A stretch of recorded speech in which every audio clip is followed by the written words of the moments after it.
ఇక వైసీపీ నేత లక్ష్మణ్ గారు కూడా ఆడయ్యారు మనతో. లక్ష్మణ్ గారు, గుడ్ మార్నింగ్ అండి. గుడ్ మార్నింగ్ అమ్మ. Good morning. ఓకే, ఇప్పుడు ఈ అసెంబ్లీకి సంబంధించి అసెంబ్లీ సమావేశాలకి వైసీపీ అధినేత జగన్ వస్తున్నారంటే అనర్హత భయంతోనే వస్తున్నారు, ఎక్కడ డిస్క్వాలిఫై అవుతారో ఆ భయంతోనే వస్తున్నారని చెప్పేసి అంటున్నారు. మరి మీరేమంటారు దానికి సంబంధించి? పద్మ గారు, మీకు బీఆర్కే ఛానల్ వీక్షకులకి యాజమాన్యానికి హృదయపూర్వక నమస్కారం. పద్మ గారు, ఇది అందరికీ తెలిసిందే, రాజ్యాంగబద్ధంగా అసెంబ్లీలో కానీ లోక్సభలో కానీ 60 రోజుల్లో ఎప్పుడైనా మనం అడుగు పెట్టచ్చు. 60 రోజులు దాటి కానీ మనం అడుగు పెడితే డిస్క్వాలిఫై అవుతాం. ఇది అందరికీ తెలుస్తుంది. ఇలా అధికారంలోకి వచ్చి ఈ 7-8 నెలల్లో ఎన్ని రోజులు అసెంబ్లీ సెషన్ పెట్టారని, ఎన్ని రోజులు నడిచింది? ఇప్పుడు వర్షాకాల సమావేశాలు అయినాయి, శీతాకాల సమావేశాలు అవుతున్నాయి. ఈ వర్షాకాల సమావేశాలు, శీతాకాల సమావేశాల్లో ఎన్ని రోజులు అయింది? ఒక 20 రోజులు అయ్యి ఉంటాయా? అంటే 20 రోజులకే జగన్మోహన్ రెడ్డి మీద మీరు వెయిటేజ్ చేస్తారా? జనాల్ని బ్లేమ్ చేసి, జనాలకి తెలియదు, చదువుకోలేను కొంతమంది జనాలు ఉంటారు, వాళ్ళని నమ్మచ్చు. మనం ఏదో మనకున్నటువంటి పెయిడ్ ఛానల్, కొన్ని ఛానల్ ఏవైతుంటాయి, ఎల్లో మీడియా ఛానల్లో విషయం చిమ్మితే ఎస్ జగన్మోహన్ రెడ్డి గారు భయపడి అసెంబ్లీలోకి అడుగుపెట్టారు. ఎందుకంటే ఆయన డిస్క్వాలిఫై చేస్తారని భయంతో అడుగుపెట్టారు. డిస్క్వాలిఫై చేస్తారని భయంతో అడుగుపెట్టారు. ఆయన డిస్క్వాలిఫైకి ఆయన భయపడతాడా? అవసరమైతే ఉప ఎన్నికలకి వెళ్ళడానికి ఆయన ఎదురు చూస్తాం, కానీ ఆయన భయపడి ఏమైనా అసెంబ్లీలో అడుగుపెడతాడా? కేవలం ఆయన అడుగుపెట్టింది ప్రజా సంస్థల మీద ప్రశ్నించడానికి, రైతులకి ఇప్పుడు గిట్టుబాటు ధర రావట్లేదు అది ప్రశ్నించడానికి, ఫీజు రియంబర్స్ మీద ప్రశ్నించడానికి, సూపర్ 6 మీద ప్రశ్నించడానికి, గ్రూప్ 2 ఎగ్జామ్స్ ఇప్పుడు జరిగినటువంటి దారుణం మీద ప్రశ్నించడానికి, ఇలాగ రాష్ట్రంలో ఇలాగ ఎక్కడ చూసినా గొంగలు అక్కడ ఉన్నట్టుగా రాష్ట్రం డెవలప్మెంట్ చేస్తాం, రాష్ట్రానికి నిరుద్యోగ సమస్యలు తీరుస్తాం అని హామీలు ఇచ్చి అధికారంలోకి వచ్చినటువంటి కూటమి ప్రభుత్వం అన్ని హామీలు కూడా పక్కన పెట్టి ఈ రోజున జల్సాలు చేస్తుంటారు. వాటి మీద ప్రశ్నించడానికి జగన్మోహన్ రెడ్డి గారు అసెంబ్లీకి వస్తూ ఉన్నారు. మొన్నటి వరకు మీరే అన్నారే జగన్మోహన్ రెడ్డి గారు ఎప్పుడు వస్తూ అసెంబ్లీకి వస్తారు, జగన్మోహన్ రెడ్డి గారు మీరు ప్రశ్నించవలసింది ఏదో అసెంబ్లీకి వచ్చి మాట్లాడండి, జగన్మోహన్ రెడ్డి గారు అసెంబ్లీకి రాకుండా భయపడి అక్కడ కూర్చున్నారని మాట్లాడిన పెద్దలు ఈరోజు మీరు నోటికి వస్తే ఏదో ఒకటి మాట్లాడుతారు. అంటే జగన్మోహన్ రెడ్డి గారు వచ్చినా మీకు ప్రాబ్లమే, జగన్మోహన్ రెడ్డి గారు రాకపోయినా మీకు ప్రాబ్లమే. జగన్మోహన్ రెడ్డి గారు వస్తే డిస్క్వాలిఫై అయిపోతాడేమో అని భయపడి వచ్చారు. జగన్మోహన్ రెడ్డి గారు రాకపోతే జగన్మోహన్ రెడ్డి గారు భయపడుతూ ఉన్నారు, ఆయన అడుగు పెట్టడానికే భయపడుతూ ఉన్నారు, ఆయన ఇంకేం మాట్లాడతారని అంటారు. ఒక నియోజకవర్గంలో ఎమ్మెల్యేగా గెలిచిన వ్యక్తి ప్రజా సంస్థల పైన మాట్లాడరని అంటారు. అంటే మీరు దేనికి ఆ స్టాండ్ అయ్యి ఉన్నారో మీకు అర్థం కాదు. ఇక్కడ ఒక ప్రతిపక్ష హోదా నాకు ఇవ్వండి అని చెప్పి హైకోర్టులో జగన్మోహన్ రెడ్డి గారు ఆయన బిల్ దాఖలు చేస్తే, అసలు దీనికి ఎందుకు మీరు వైఎస్ఆర్ పార్టీకి జగన్మోహన్ రెడ్డి గారికి ఎందుకు మీరు ప్రతిపక్ష హోదా ఇవ్వట్లేదని చెప్పి హైకోర్టు మిమ్మల్ని ప్రశ్నిస్తే, మిమ్మల్ని అడిగితే ఇంతవరకు స్పీకర్ గారు ఎందుకంటే సమాధానం చెప్పలా? ఎందుకంటే మీరు ఆ సమాధానం మరి హైకోర్టుకి సమర్పించలా? అంటే ఒకటే చెప్తాం, మీ వెనకతల తప్పులు తడక, మీ వెనకతలు అన్ని కూడా ఉంచుకోండి, ఎదుటి మీద ఏడటం ఎందుకని మీరు చెప్పొచ్చు కదా. అగో ఈ యొక్క కారణాల వల్ల మీ జగన్మోహన్ రెడ్డి గారికి ఆ వైఎస్ఆర్ పార్టీకి మేము ప్రతిపక్ష హోదా కల్పించలేకపోతున్నాం, అందుకే మేము ఇవ్వట్లేదని హైకోర్టుకి మీరు సమాధానం చెప్పొచ్చు కదా.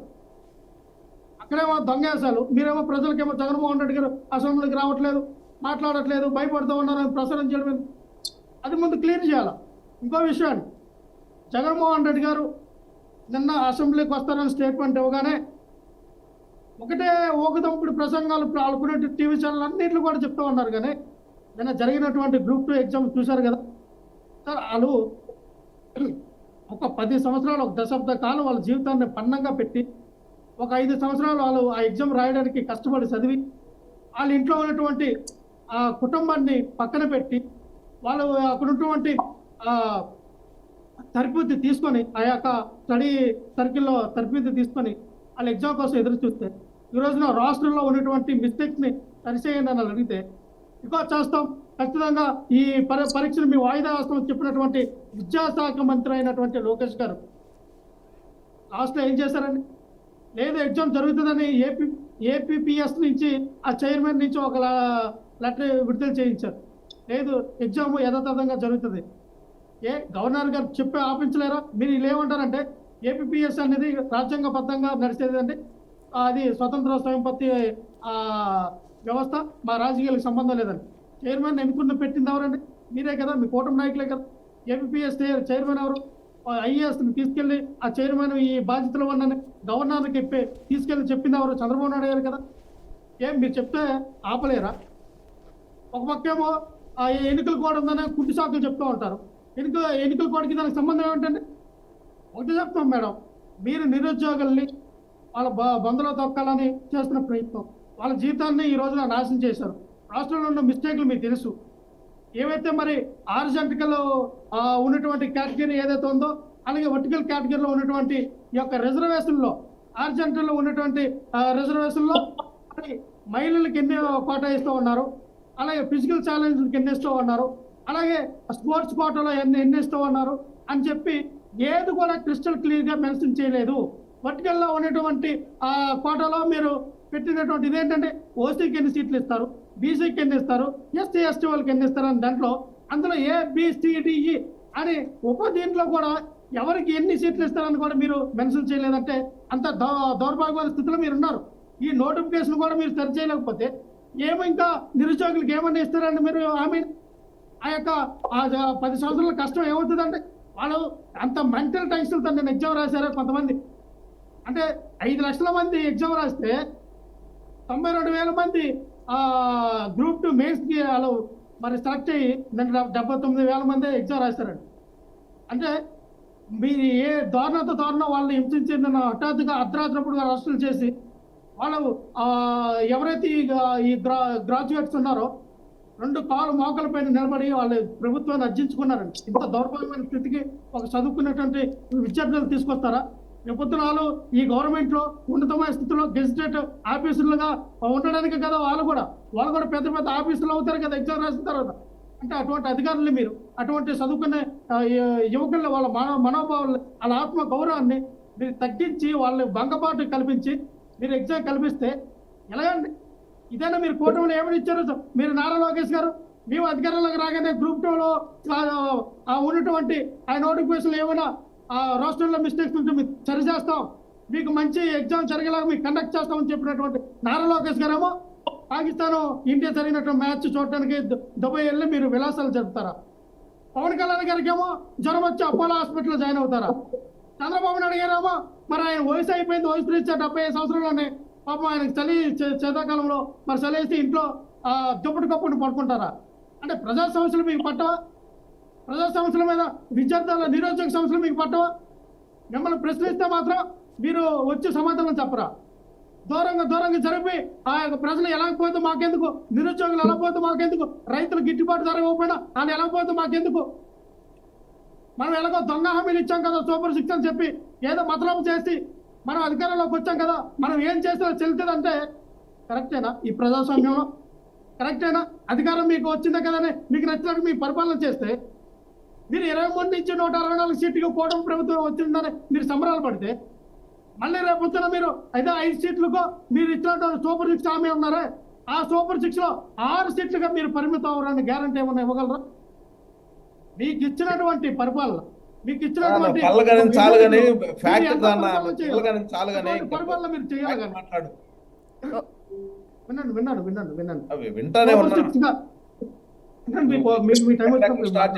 సబ్జెక్ట్ లోకి రా. సబ్జెక్ట్ అంటే ఎన్ని సబ్జెక్ట్ ఏం మాట్లాడాను? ఏం మాట్లాడుతావు? ఏం మాట్లాడావు సబ్జెక్ట్? మాట్లాడుతున్నావు? నీకు లోకేష్ బాబు చెప్పాడు మాట్లాడాను సబ్జెక్ట్ పోస్ట్ పోన్ చేస్తాను. నీకు లోకేష్ ఏం మాట్లాడావు? కొంచెము మీకు ప్రతిపక్ష హోదా ఎలా వస్తుందో కూడా తెలియనటువంటి పరిస్థితుల్లో మీరు ఉన్నారు.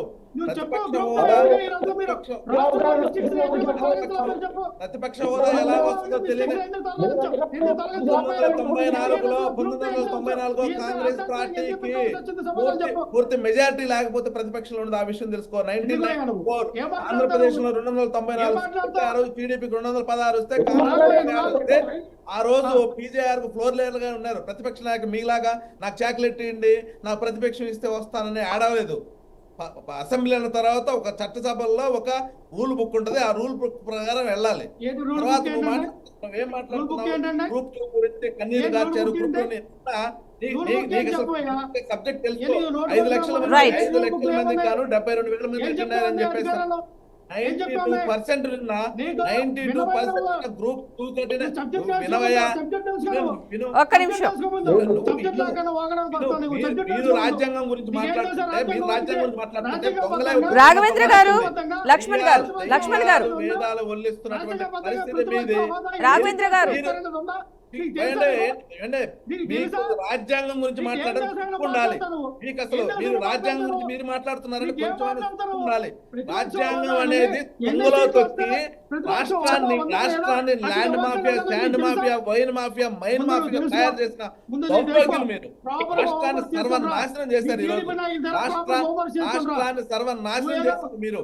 రాష్ట్రాన్ని మాఫియా తయారు చేశారు. రాష్ట్ర అభివృద్ధిని తుంగలో తొక్కేశారు. రాష్ట్ర సంక్షేమాన్ని అన్యాయం చేశారు. ఎక్కడ చూడు దాడులు, దౌర్జన్యాలు, హత్యలు, మహిళలు అన్యాయం అయిపోయారు, యువత అన్యాయం అయిపోయారు. నువ్వు మాట్లాడుతున్నావు వచ్చి ఏ సబ్జెక్ట్ గురించి మాట్లాడతావు? రైట్. ఓకే లక్ష్మణ్ గారు సరే, మొత్తానికి ఏదైతే ప్రజా సమస్యలు చాలా ఉన్నాయని ఇప్పటివరకు మీరు చెప్పడం జరిగింది కానీ కనీసం ఆ సమస్యల్ని చెప్పడానికైనా సరే సెషన్స్ మొత్తం ఉండే అవకాశం ఉందనుకుంటున్నారా మీ తరపు నుంచి? అంటే ఇప్పుడు చాలా వరకు ఇన్ని సమస్యలు ప్రజలకు ఉన్నాయని చెప్పారు, కనీసం ఆ ప్రజల సమస్యలు వివరించడానికైనా వెళ్ళాలి కాబట్టి వెళ్తున్నారు. అంటే ఒక్క గవర్నర్ ప్రసంగానికి మాత్రమే పరిమితం అవుతారా, లేదంటే సెషన్స్ మొత్తం ఉండే అవకాశం ఉందనుకుంటున్నారా మీరు? పద్మగారు లెటెన్సీ చూద్దాం. ఈ రోజున స్టార్ట్ అవుతుంది కాబట్టి అసెంబ్లీలో ఏం జరుగుతూ ఉంది, జగన్మోహన్ రెడ్డి గారి యొక్క వ్యూహం ఏంటి, ఏ విధంగా ఆ వ్యూహాన్ని ఆయన ముందుకు తీసుకెళ్ళబోతూ ఉన్నారు మనం చూద్దాం. ఈ రోజున మనం ఏది పడితే అది మాట్లాడడానికి లేదు కదా.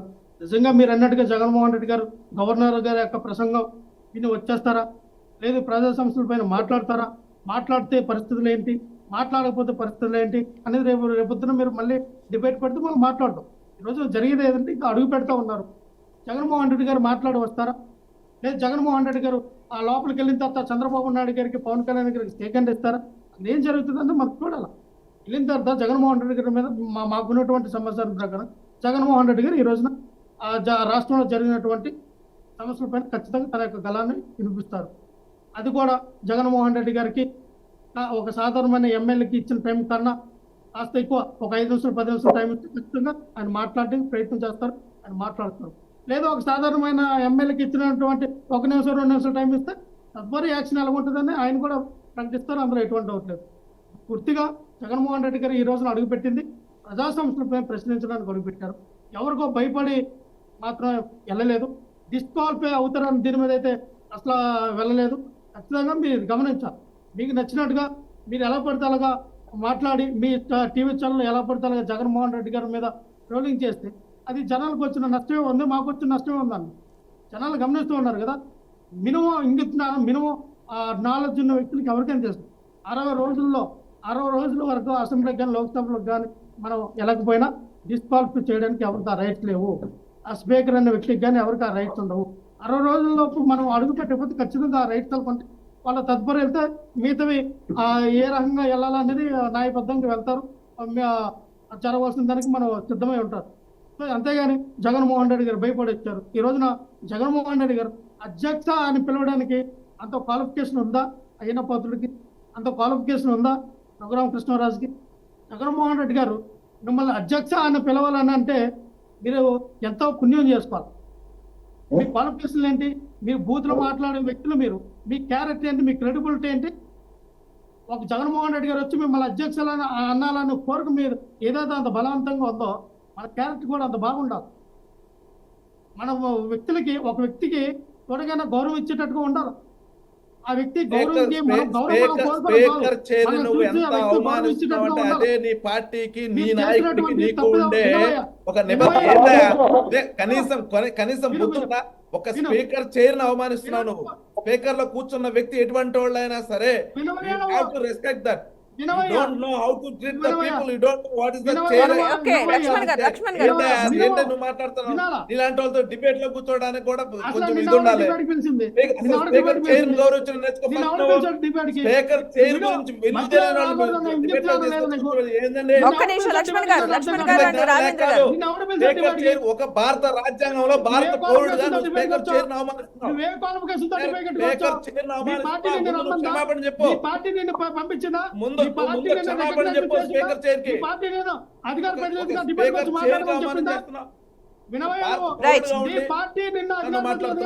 డిబేట్ రమ్మని చెప్పిందా?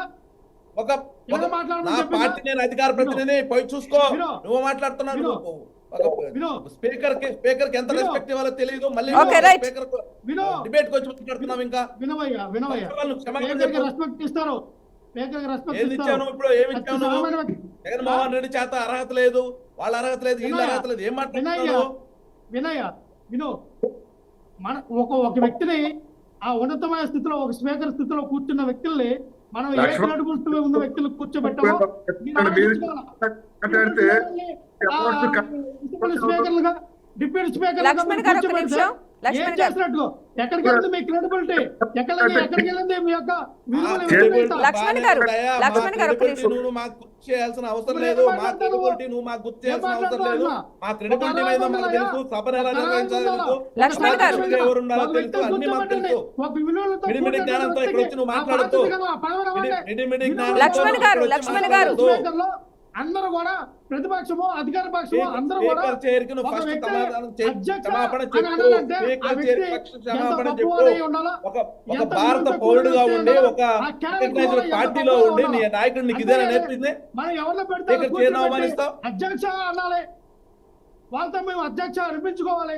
ఇదేనా మీరు ఈ రోజున చంద్రబాబు నాయుడు గారు అధ్యక్ష ఎందుకో ఎలా పిలుస్తారో నాకు అర్థం కాదు.